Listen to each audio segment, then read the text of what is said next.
Coup d'État en Guinée-Bissau ce 26 novembre.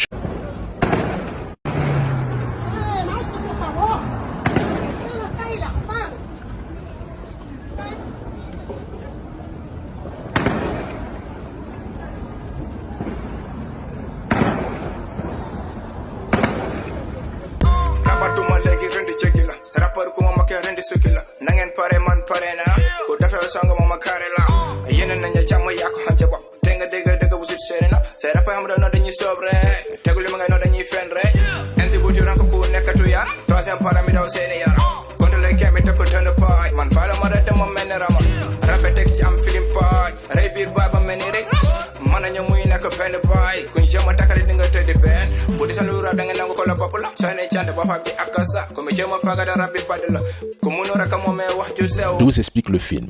L'atmosphère à Bissau était électrique. Embalo Sissoko, confiant dans sa victoire, tenait des réunions au palais présidentiel pour consolider ses soutiens. Mais vers 11 heures locales, des mouvements inhabituels d'unités militaires ont été signalés aux abords du palais et des locaux de la CNE, avec des véhicules blindés et des soldats en tenue de combat se positionnant discrètement. L'escalade s'est produite de manière fulgurante vers midi.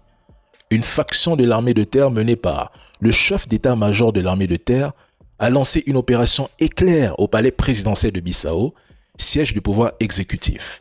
Selon le récit direct d'Embalo Sissoko lui-même contacté par téléphone par des journalistes de Jeune Afrique peu après l'événement, des officiers armés ont fait irruption dans son bureau vers 12 heures précises, sans violence physique à son encontre, ni échange de tirs immédiats pour l'interpeller et le placer en résidence surveillée sur place. Simultanément, la même unité a procédé à l'arrestation de figures loyales au régime.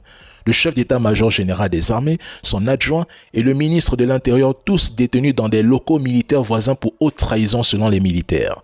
C'est à ce moment que des tirs sporadiques ont retenti près du palais et des bâtiments de la CNE. En moins d'une heure, les militaires ont bouclé les accès stratégiques de Bissau.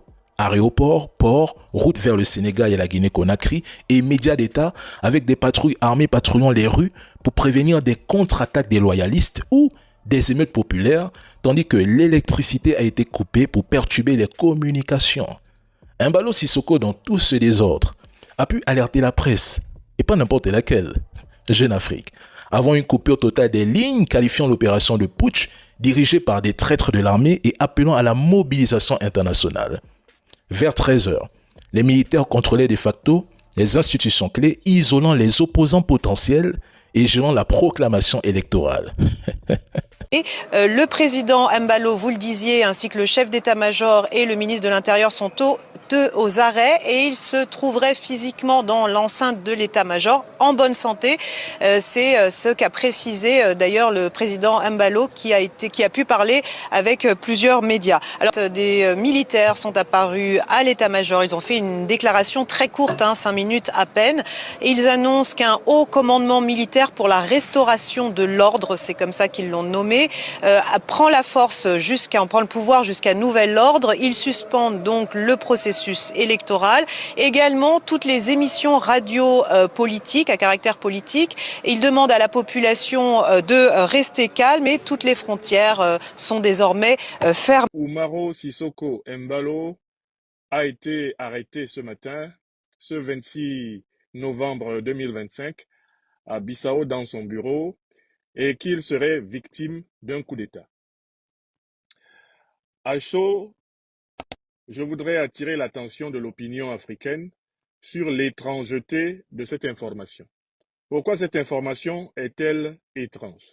Bien sûr, elle est étrange parce que elle est donnée par Umaro Sissoko Embalo lui-même à Jeune Afrique. Comment peut-on imaginer qu'un dirigeant politique qui se dit renversé et donc dont le corps est sous le contrôle des forces assaillantes, comment peut-on imaginer qu'il lui soit laissé le loisir de communiquer avec la presse internationale pour l'informer de son arrestation par l'armée, lui, le chef d'état-major de l'armée de Guinée-Bissau et le ministre de l'Intérieur, ministre de la Défense, etc. Donc, je voudrais attirer votre attention pour vous dire que le fait que ce soit Embalo lui-même qui soit littéralement le porte-parole des putschistes qui l'ont renversé nous amène à nous méfier. L'hypothèse la plus probable, c'est que, battu donc aux élections, par le candidat de l'opposition, Umaro Sissoco Embalo a décidé de lui tirer littéralement le tapis sous les pieds en faisant semblant de céder le pouvoir à des militaires qui sont toujours à ses ordres et dont le seul objectif est de créer un état d'exception empêchant le candidat de l'opposition d'exercer le pouvoir.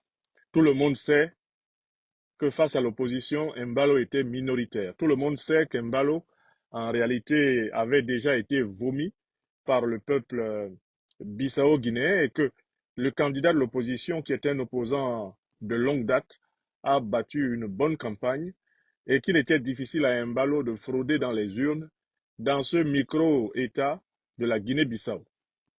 Donc voilà pourquoi, pour ma part, jusqu'à preuve du contraire, je ne crois pas que ce coup d'État soit véritablement l'expression des forces révolutionnaires de la Guinée-Bissau.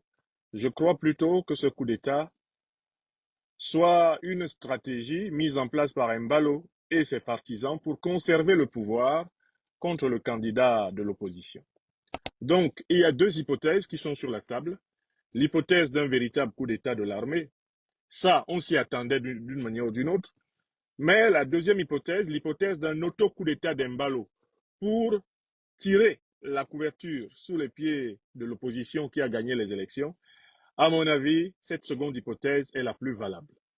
Nous restons saisis du dossier et ne manquerons pas de vous revenir si des évolutions particulières apparaissent. Pour le moment, l'hypothèse d'un auto-coup d'État d'Embalo pour empêcher le candidat vainqueur à l'élection d'exercer le pouvoir est la plus sérieuse. Coup d'État en Guinée-Bissau, oui. Umaru Sissoco Embalo a été renversé par une partie de l'armée Guinée-Bissau. Oui, le fils d'Alassane Dramane Ouattara a été renversé aujourd'hui à partir de 12h.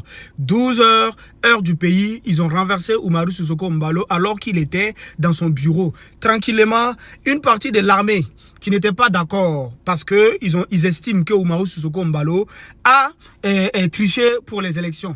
Donc, ils l'ont arrêté. Ils ont dit, toi là, il faut venir ici. Ils l'ont arrêté. Bon, nous, on ne sait pas ce qui se passe. Hein. Vous savez, entre les France-Africains, parfois, eux se font des coups d'État entre eux là-bas. Vous voyez ce qui se passe au Gabon, de l'autre côté, dans un pays voisin où je ne vais pas dire le nom. Vous savez, donc du coup, entre eux, ils se font des coups d'État. Donc, Umaru Sissoco Embalo, le fils d'Alassane Dramane Ouattara, a été renversé. Nous, on regarde. Nous, on n'a rien à dire. Voilà, pour le moment, on regarde. On va voir ce qui arrive là, c'est comment. Mais nous, on sait que les Moros, ils ont compris le système. C'est-à-dire, ils anticipent même déjà ce qui va arriver. Donc, ils font un coup d'État. Donc, il faut attendre pour voir. Moi, je ne sais pas pour le moment. Je suis au travail. Je ne suis pas trop partout à vérifier plus profondément. Mais en tout cas, j'ai vu les premiers venus et puis je vous ai donné à mes méthodes. Donc, la famille, dites-moi ce que vous en pensez. Le fils d'Alassane Dramane Ouattara a été arrêté. Coup d'État consommé. Oui, c'est consommé.